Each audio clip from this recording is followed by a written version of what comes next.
চালটা দিয়ে মাছের হাতুড়ি রেসিপি। আসসালামু আলাইকুম।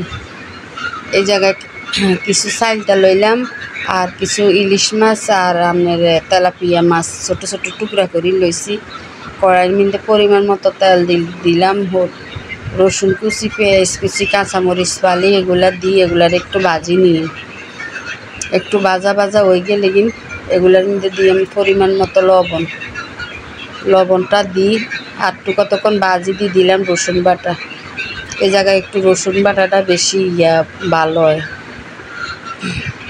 বাটা এবং করে দিলে মজা লাগে খাইতে। দাঁতের তলে হরে গুঁড়া দিলে, কুচি করে দিলে। এরপরে দিলাম মরিচের গুঁড়া, দিলাম হলুদের গুঁড়া।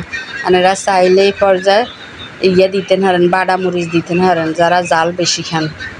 এরপরে হলুদের গুঁড়া দিই, সামান্য একটু পানি দিয়ে দিছি। মশলাটা ভালো করে কষক, মশলাটা কষি তেলটা উপরের দিকে চলে এলে দিয়ে আমি জায়গায় চালটাগুলা, এই যে চালটাগুলা ডেগা চালটা তো হবে একটু কষ লাল দেওয়া যায়। দুই রাখছি, এরপরও লাল হয়ে গেছে।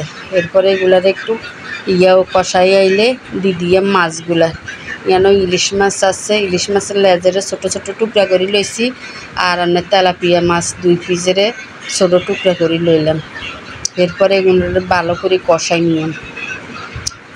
ওই যে আপনার মোবাইলের ক্যামেরার মধ্যে একটু সমস্যা, তো এটালাই একবার এক এক রকম কালার হয়ে যায়, বোঝা যায় মনে মরিচে দিই না এরকম লাগে। এরপরে এগুলারে জলের পানিটা দিয়ে দিলাম। এই মিন্দ্রে এগুলো একবারে শুকনা হয়ে যায় বলি। এরপরে এগুলারে ভালো করে আমরা পানিটা শুকানোর জন্য এগুলারে করে নিই, চুলার উপরে জাল দিতে রেখতাম। একবারে যে শুনতে শুকনো হয়ে যাইব, এই শুনতে একটু তলা দিই কতক্ষণ পরে লাড়ে দিতে হইব, নইলে তলায় লাগি যাইব, হোড়া লাগলে গন্ধ করব। এরপরে চুলারে একবারে গ্যাসের চুলারে আস্তে দিই, মিডিয়াম জালের উপরে চুলার উপরে রাখি।